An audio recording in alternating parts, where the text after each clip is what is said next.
뉴질랜드 오클랜드에서 김훈대 통신원이었습니다.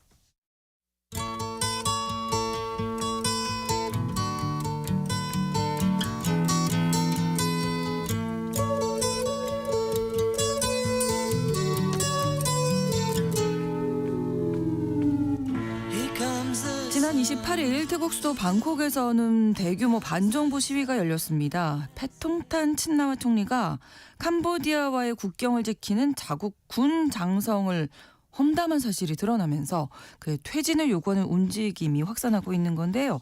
이번 사태로 패통탄 총리가 이끄는 연정이 붕괴될 수 있다. 이런 전망까지 나오고 있습니다. 글로벌 이슈 오늘 이 문제 살펴봅니다. 오늘도 오혜리 국제전문기자와 함께하겠습니다. 어서 오십시오. 네, 안녕하세요. 네. 자, 자국군 지금 사기를 북돋아도 네, 지금 예. 시원찮을 판에 험담을 했다고요. 어떤 맥락에서 나온 이야기일까요?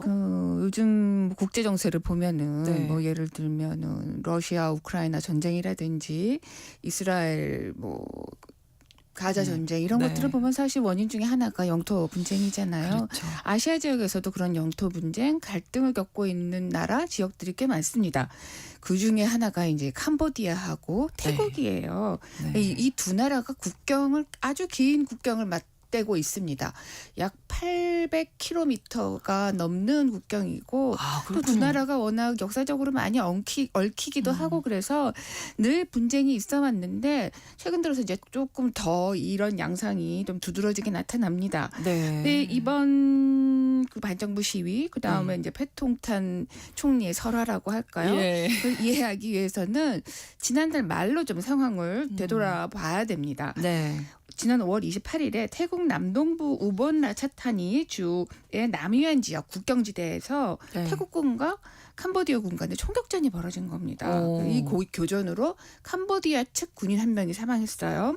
네. 이 원인에 대해서는 또 두 나라가 약간 입장이 다릅니다. 태국군 측에서는 국경 너머 지역 캄보디아 쪽의 캄보디아 병사들이 몰래 참호를 파고 있는 거를 자기네들이 목격해서 네. 당장 그만둬라 이렇게 명령을 했는데 그걸 듣지 않아서 자기네들이 이제 총을 먼저 쏠 수밖에 없었고 그리고 갑자기 이제 캄보디아 군인이 먼저 발표를 했고 거기에 네. 자기 태국 대응한 군인들이 거다. 대응했다 이렇게 설명을 했습니다. 네. 반면 캄보디아 군 측에서는 우리가 원래 오랫동안 주둔하고 있던 지역에서 평상시대로 활동을 하고 있었는데 갑자기 태국군 측에서 뭐라 하더니 총을 쏘더라 이렇게 좀 반대 주장을 하면서 이제 두 나라가 아주 격렬하게 이제 갈등이 고조된 상황이 됐죠. 네. 교전 이튿날에 이제 양국 병력이 철수하기로 합의를 하면서 약간 좀 갈등이 네. 좀 일단락 되는 듯 했는데 또 시위까지 벌어졌네요. 예, 맞습니다.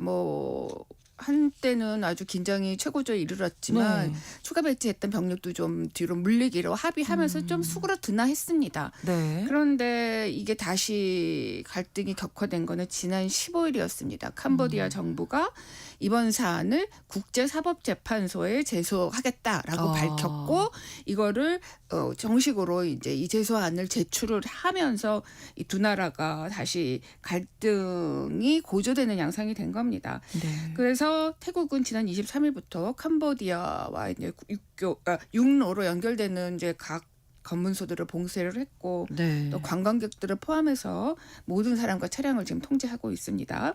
그리고 국경 지역의 뭐 어떤 상업 활동도 이제 중단을 한 상태이고요. 네. 캄보디아 측도 마찬가지로 태국으로 천연가스를 많이 수입하게 해왔는데 네. 이런 것도 중단하고 그래서 지금 양국 간의 갈등이 사실 경제 봉쇄 같은 양상으로 지금 비화하고 있죠. 네. 캄보디아가 그 국제사법재판소에 제소한 근거는 어떤 걸까요?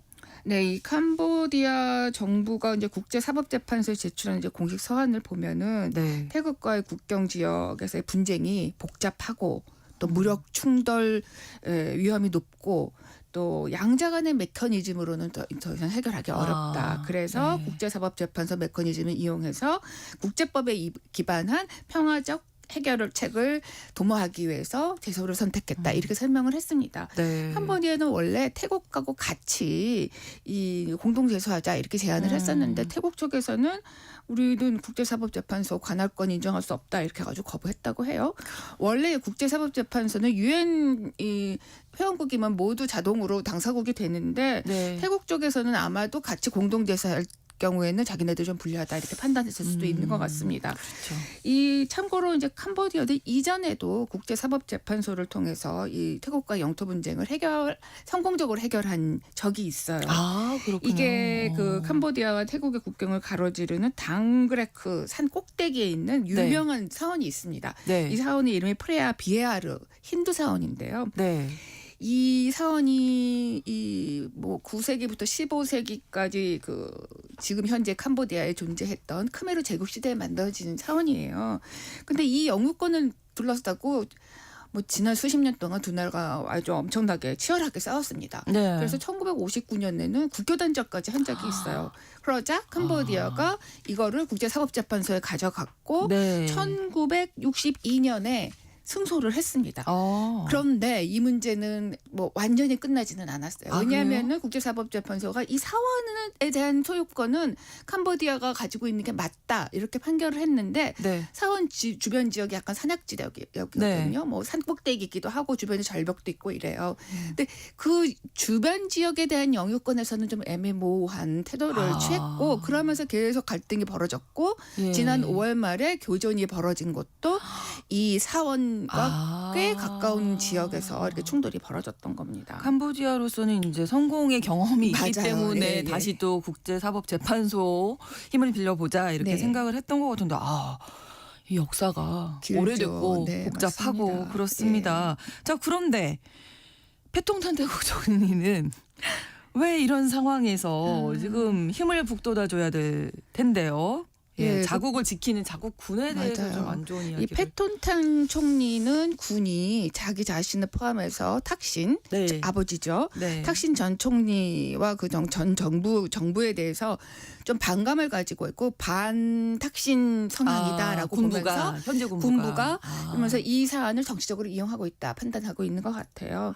지난 15일에 패톤탄 총리가 그 훈센 캄보디아 전 총리에게 전화를 걸었습니다. 네. 이 캄보디아의 이 전 총리이자 현재 상원의장인 훈센은 뭐 진짜 30몇 년 동안 캄보디아를 다스렸던 이제 노회한 정치인이잖아요. 그렇죠. 네. 그리고 또 현 총리는 이 훈센의 아들입니다. 아들이고, 그런데 네. 이 통화 내용이 이제 바깥으로 유출이 된 거예요. 근데 패통탄이 뭐라고 얘기했냐면은 네. 훈센에게 삼촌 이렇게 불렀어요. 오. 영어 번호는 엉클이더라고요. 엉클이에요. 이건 아저씨는 아니고 네. 삼촌으로 표기하는 게 맞긴 맞는 것 같아요. 네, 네. 왜냐하면 두 집안이 오래전부터 알고 있었고 패통탄은 어린 시절부터 알고 있고, 훈센과 네. 많이 오갔다. 그래서 좀 친분이 있었던 걸로 물론 아버지 때 친분이 본인에게도 이제 이어져서 아주 익숙한 관계인 건 맞는 것 같습니다. 네. 그러면서 삼촌은 그 자국 그 태국군의 이군 사령관처럼 우리와 반대편에 있는 사람 말 듣지 말라. 그 와. 사람은 우리 그 자기와 여당의 반대편에 있는 사람들이다. 이 사령관은 뭐 본인이 좀 멋지게 보이려고 하는 것 같다. 또는 그 사람이 하는 말은 국가의 하등에 도움이 되지 않는다. 이렇게 얘기를 한 겁니다. 그러니까 그 자신의 말을 믿고 훈센 전 총리가 나서서 이 문제를 해결하면은 이렇게 충돌하지 않고 잘 해결할 수 있다. 이렇게 얘기를 했어요. 통화의 취지는 이제 문제를 해결하자. 분쟁 문제를 해결하자는. 맞아요. 네. 직접 본인이 이제 훈센 실권자인 훈센에게 전화를 해서 뭐 이제 풀어보겠다라고 생각한 것 같아요. 예, 근데 발언 그런데 이제 이게 결국에는 내용이 좀 태국 총리가 네. 태국 군 당국자를 험담한 셈이 됐잖아요. 그렇죠. 그러면서 이게 더군다나 통화가 유출이 되면서 예. 이게 일파만파 정치적인 파장을 불러일으키고 있는 겁니다. 뭐 사실은 이런 얘기 했을 때 친한 아저씨하고 얘기하는 거니까 이렇게 유출될 거라고 그럴까요? 아저씨라고 해야 될까요? 생각은 못하고 한 발언이겠습니다만 그냥 일개 개인이 아니잖아요. 네, 맞습니다. 총리인데요. 네, 이 훈센 전 총리가 네. 이게 내가 유출한 게 맞다 이렇게 인정도 했습니다. 이게 통화는 15일이고 네. 온라인에 유출된 건 18일인데 그 이회 훈센 전 총리이자 이제 현재 상원의장이 소셜 미디어에 글을 올렸어요. 관례에 따라서 오해를 피하기 위해서 패통탄과의 전화 통화를 내가 녹음을 했고 그거를 당과 군 당국자 80여 명에게 토스했다, 공유했다. 와. 근데 이제 그중 한 사람이 온라인에 올렸겠죠. 네. 그렇게 설명을 했고 뭐 그래서 이제 결국에 패통탄이 뭐 함정에 빠졌다 또는 노예한 정치인인 훈센의 어떤 뭐 술수 이런 예, 거에 뭐 이제 함정을 말려들었다. 기입히 펴놨는데 이런 거기에 지적이 빠진, 나오고 네. 있는 겁니다. 제대로 당했다는 거죠. 네, 정치 네, 백단이. 네. 그런데 이 아. 또 훈센이 27일에 TV 연설도 했어요. 예. 그러면서 뭐 자신이 이제 그렇게 공개한 거에 대한 설명을 했는데 탁신 집안하고 친하기는 하지만 탁신이 총리 시절에 자신을 배신했다.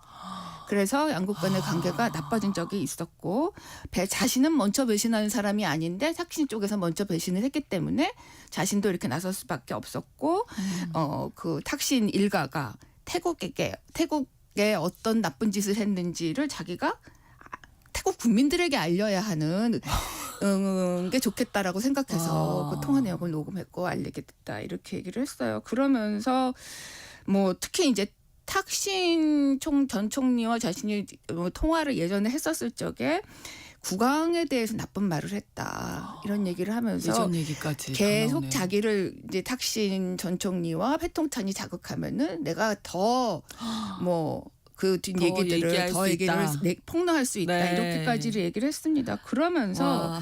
캄보디아와의 관계를 좀 더 좀 좋게 하기 위해서 지금 갈등을 더 적극적으로 해결하기 위해서는 네. 새로운 총리가 나타났으면 좋겠다라고 하는 태국의 내정 간섭적인 그런 얘기도 했어요. 와. 이러니까 이제 이게 상황이 아주 어떻게 해야 패통탄에는 되나요? 심각해지게 된 거죠. 문제가 그러니까 패통탄 총리가 그 경험이 정치나 외교에 있어서 경험이 좀 없는 사람이긴 하죠. 맞아요. 네. 지난 2024년 그 집안에 있었을 뿐. 맞아요. 지난 2024년 8월에 이제 역대 태국 총리로는 최연소로 예. 이제 취임을 했죠. 1986년생입니다. 만 39살이죠. 네. 그런데 말씀하신 대로 그 탁신 전 총리의 막내딸이고 그 대학과 대학원에서 호텔 경영학을 공부를 해서 호텔 사업만 했던 사람입니다. 네. 그런데 정계에 이제 들어간 거는 2022년 36살 때인데 이 고모이자 전 총리였던 잉락 네. 친나와시 창당한 푸아타이당이라는 당이 있는데 여기 이제 고문으로 들어가면서 정치를 시작했고 네. 그러면서 이제 결국에 당 대표가 됐습니다. 그러면서 2024년에 태국에 총선이 있었어요. 그게 지금도 기억하시겠지만 진보개혁성당의 아주 젊은 정치인들이 모인 행동정진당이 정말 돌풍을 일으켰습니다. 근데 이 당도 과반 득표는 못했는데 제1당은 차지했어요. 네. 그래서 이게 연정 구성만 성공하면은 태국에도 새로운 정치 바람이 불지 않겠느냐라고 하는 기대감이 높았는데 결국에는 이게 실패했고 해체됐잖아요. 네. 대법원의 뭐 판결에서 국왕모독죄로 이제 해체가 됐고 네. 그러면서 원내 제2당이었던 푸어타이 당의 패통탄 당수가 이제 연정 구성에 성공을 해서 네. 2024년 8월에 총리에 취임을 한 겁니다. 네. 그러니까 물론 2022년부터 당을 사실상 이끌기는 했지만 진짜 그래도 국정과 네. 또는 외교에는 정말 외교는 양복을 입은 뭐 그 무사들의 싸움이다 이런 얘기도 있잖아요. 글래디에이터들의 그렇죠. 싸움이다 이런 네, 얘기들도 네. 있는데 거기에는 정말 경험이 없었던 거죠. 그리고 뭐 또 패통탄이 총리 되자마자 자신의 아버지를 뭐 사면하기도 하고 그렇죠. 이러면서 여러 가지 이제 눈총을 받아왔는데 이런 네. 외교적인 뭐 실수라고 보기에는 너무 어이없는 이런 상황까지 맞게 돼서 국민들이 지금 분노를 하고 네. 있는 것 같아요. 통탄 총리가 너무 순진했다. 약간 이렇게 네. 먼저 전화를 왜 걸었을까 이런 생각도 좀 드는데요. 이게 삼촌이라고 부른 것까지는 두 집안이 잘 아니까 뭐 이해는 할 수 그렇죠. 있다 하더라도 예, 예. 그 이후의 네. 발언들이 그 이후의 좀 발언이 문제인 것 같아요. 그렇습니다. 그러면 패통탄에 대한 불신임 표결이 의회에서 좀 이루어질 가능성 어떻게 보십니까? 지금 연립정부 제2당이 연정에서 탈퇴를 했어요. 네. 그런데 내달 초에 총리 불신임 투표를 하겠다고 이미 계획을 밝힌 상태입니다. 그리고 이제 상원에서도 뭐 총리 탄핵을 청원하려는 여러 움직임들이 나타나고 있어요. 네. 그런데 제2당 연정의 제2당이 탈퇴하긴 했지만 하원에서 그 푸어타이당이 사실은 과반을 조금 넘는 의석은 유지를 지지를 하고 있거든요. 아. 그래서 글쎄요, 뭐 만약에 부시님 폐결까지 간다고 하면은 뭐 이렇게 실제로 부시님을 당하지는 않을 가능성, 표는 일단 과반 의석은 차지하고 있으니까요. 네. 그렇지만 상황이 급속하게 악화되고 있기 때문에 좀 더 네. 지켜봐야 될 것 같습니다. 국민들이 너무 강하게 또 반발하고 네. 있으니까요. 태국에서 원래 이 탁신 지지 세력이라고 해서 레드 네. 셔츠, 반 탁신 세력이 옐로 셔츠 뭐 이렇게 아주 대립을 심하게 네. 해왔는데 이번에도 좀 그런 양상이 아직은 될까요? 그 탁신 지지 세력이 레드 셔츠가 전면에 나서지고 있는 것 같지는 않아요. 근데 네. 지난 주말에 했던 시위는 반탁신 옐로우 셔츠 측의 진영이 주도를 했습니다. 네. 그러면서 페토탄 총리가 스스로 물러나지 않으면 앞으로 이제 시위를 더 확대하겠다 이렇게 얘기도 했습니다. 말씀하신 대로 이 양측 세력이 레드 셔츠, 옐로우 셔츠가 오랫동안 태국에서 이제 갈등을 벌여오면서 이 와중에 군이 전면에 나서면서 쿠데타가 일어났었잖아요. 그런 적도 그렇죠. 많았었고 네, 네. 뭐 2014년에도 이제 군부 정권이 들어서서 무려 이제 2023년까지 뿌라윳 그 쿠데타의 주역인 뿌라윳 총리가 집권하기도 했었습니다. 네. 그런데 지금 오늘 아침에 방콕 포스트를 보니까 이 반탁신 지난 주말에 있었던 시위를 주도했던 세력 측에서 상황이 좀 악화되면은 군지도 다시 나설 수도 있다. 그러면서 약간 쿠데타를 인정하는 듯한 발언이 지금 상당한 반향을 일으키고 있나 봐요. 네. 그래서 자기네들은 그런 얘기를 하지는 않았다. 오해다. 이렇게 좀 거리를 두기는 했습니다. 네. 그런데 지금 패통탄의 지지율이 9.1%예요. 오늘 아침에 발표된 걸 보면 99.1%더라고요. 정말 10%도 안 되는군요. 9% 10% 밑으로 내려가는 건 이번이 처음인데 네. 그에 비해서 또 다른 여론조사를 보면은 국민들은 이 국경 문제 해결에 있어서는 군부의 대응이 정부의 대응보다 더 신뢰할 낫다. 만하다라고 하는 거를 보면은 네. 뭐 아무리 쿠데타에 대해서는 좀 국민들이 꺼리는 그런 어떤 여론이 있지만 네. 군부에 대한 신뢰는 여전히 좀 탄탄하다라고 볼 수도 있는 것 같아요. 네, 정치적 위기를 맞고 있는 태국 패통탄 총리 정부 이야기 들어봤습니다. 오혜리 국제전문기자와 함께했습니다. 오늘도 고맙습니다. 감사합니다. KBS 라디오 신성원의 오늘 세계는 내일 오전 11시 5분에 다시 뵙겠습니다. 고맙습니다.